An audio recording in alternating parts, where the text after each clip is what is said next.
Wow, what's it like for you tonight? I mean, I gotta think a little bittersweet, right? I mean, you just had a great win, but would you rather be fighting than being a fan tonight? I haven't even thought about that. I'm happy to be a fan. I enjoy coming to the arena, doing like press stuff and media, and then just sitting down and enjoying the fights as a fan. We don't have anyone from our gym fighting tonight, so I'm not like emotionally too. I mean, there are Long Island guys fighting that I'm rooting for, but to just be chilling, having a good time is awesome. It seems like all the New York guys always want to fight on the New York cards. Now it's like every 3 times a year, whatever. How do you look at it? I mean, so you're saying, would you rather not fight on the New York cards and be able to just hang out, or do you want to be featured on some of these? No, I think I would. My dream is to headline Nassau Coliseum. That's something that I just would love to do. Madison Square Garden, Barclays Center, even some of the upstate shows. I think, I think that New York, it's a huge market. I don't think that New York, there's so much going on in New York. People are so busy. To really get into MMA, I think it's going to take some real New Yorkers to fight here and get some big wins and really drive it home in this state.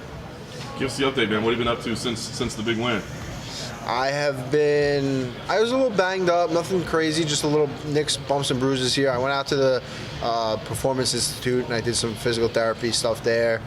Did some testing on my body, on my VO2 max. They do a whole bunch of stuff at the Performance Institute. So they got all the results. They relayed them back to my guys at the Sports Science Lab in Staten Island, and starting to work. We're back in the gym, training hard, and I enjoyed the holidays.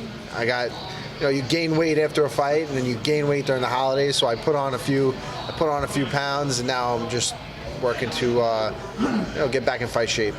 People are going to want big fights for you, man, after that last result. There's no question about it. Give us the idea. What's the goal? What's the plan? I mean, have you picked a date? You got a matchup? Give us an idea what you think makes sense for you next. The way things are looking, I'm guessing it's going to be April, maybe early May. I want to fight anybody ranked above me. I want to fight Tony Ferguson. I want to fight Conor McGregor. I want to fight Dustin Poirier. And a win over either of those guys will get me that rematch against Khabib, which is something I want to do this year, and have a full training camp, really be prepared. And I know that's a fight that it will be a lot different the second time around. Do you feel like, I saw Dustin Poirier come out and say, hey man, I think Tony Ferguson is next, I respect. I mean, do you feel that way? Do you feel like he deserves that fight next? Yeah, I think he's put together a string of wins in this crazy division of lightweights that's, it's remarkable. So he, as much as I don't know, can't stand the guy, I think that he has, I can respect that he's a tough competitor, and he's definitely earned that. Is it his personality that you don't like, or what is it? He's just a weird dude, man. I don't know. He's just weird. I don't know. You've been going back and forth with Conor on Twitter. Do you think that fight is plausibly next, or are you just open to anything? No, I think it's definitely possible. I think that we both have a common opponent against Khabib.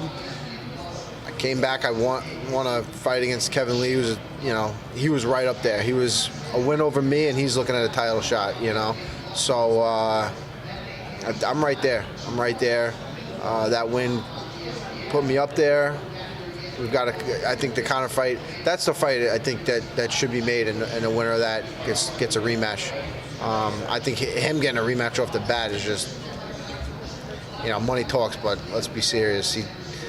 Nothing he did that night warrants a rematch. So I'm hoping Tony gets, everything with the Nevada State Athletic Commission goes well. Tony gets that fight, and then the rest of the division will work itself out to see who gets the next shot. There's this idea that fighting Conor is almost as good as a title shot because of the money and the attention that comes with it. Do you feel like that, or do you just focus on the title and it's whoever gets it? Yeah, to me, I don't know. I don't really. Everyone keeps talking about it's like the money fight, the money. I don't even know if it's. That's like the last thing I'm thinking about. I'm thinking about so much. There's so much else. It would be such a great fight. It'd be fun. I'd enjoy the lead up to that fight and you know, seeing how that goes. I think it'd be fun. It's something that I always want. You know, he's like such a popular. Everyone knows who Conor McGregor is, and you know, a couple of years from now, I want to be able to say that I fought him and I got a win over him. That's something that, you know, I fought a bunch of tough guys in this division, guys tougher. So you know, he's the name, and I think that's something that's big. How do you rate his skills? Oh, his skills are great. He's a mental warfare. Leading up to the fight is, you know, he's the best at it right now. And then he goes in there and he's dangerous. He's a great bully. He walks across the cage and just gets right after it, you know. But a little bit further down the line, a little bit of resistance, and you can see the change just on the looks of his face. You can see it the moment that the momentum switches in a Conor McGregor fight.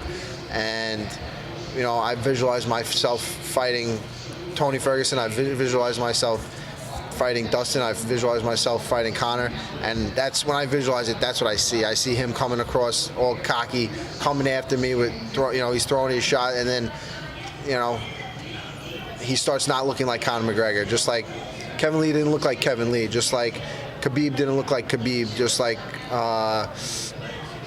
Gamebred Masvidal didn't look like Masvidal. Conor McGregor is not going to look like himself, and you're going to see that switch in his face when he realizes he's in there with a bad motherfucker and somebody that he's going to have to kill to get out of there. And I don't think he's willing to die. You know, he's got a lot of money. He's got a lot of other things going on, and to put it all on the line in a cage when you got all that stuff. Now I look up to him. I look up to him for what he's done, but I've got something that he doesn't have, and no money can buy that. No.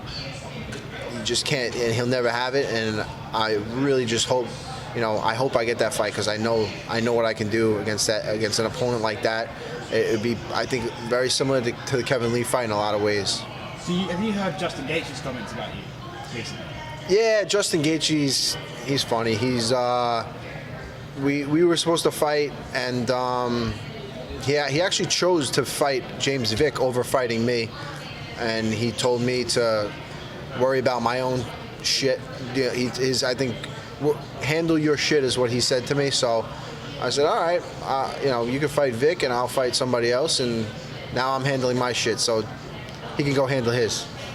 Why do you think it would go different against Khabib? Is it just the fact that obviously you didn't get the prep for it? I mean, is that the game plan or the practice leading up to it would be different? Yeah, I mean, I was training to fight somebody totally different in a 3-round fight. It could go the same way. Who knows? But I think that, you know, maybe my performance in that didn't warrant it, but the performance against Kevin Lee does, and whoever I fight next will. And you know, I've been putting in a lot of work, and I've even since that fight, I've gotten so much better. There's stuff that I see in that fight that I could have done back then that I didn't do, and now I see stuff that I've learned since then. There's stuff that I can do that I didn't even know back then. So I'm just evolving. My training is going great. I'm feeling healthy. I'm feeling good. So I'm in a great spot. I'm enjoying this whole thing. You mentioned mental warfare before with Conor. We've seen guys try to ignore him and downplay. We've seen guys try to go back at him. What would your approach be? I don't know. I just take it as it comes, I guess. You know, Kevin Lee tried to play a little mental warfare, I guess, if you even want to call it that, and I really think that it helped me. I think it hurt him. He was trying too hard. I think he realized that it wasn't going to bother me, and when he realized that it wasn't going to bother me, and then we got in the fight, and he was like, oh, you know, all that crap that I talked really isn't helping me right now. I think it helped me to really break him down mentally and physically. UFC introduced new championship belts yesterday. What are your thoughts on it? Usually I don't like change. I'm like not a big, when change happens, I'm not a fan of it. But the belt, I think it looks pretty cool. I think it's a new. It kind of looks. It has like an ESPN kind of feel. I think that it definitely is. No, I like it. I'm looking forward to getting one of those wrapped around my waist this year. I looked at it and I was like, I like that. That looks good.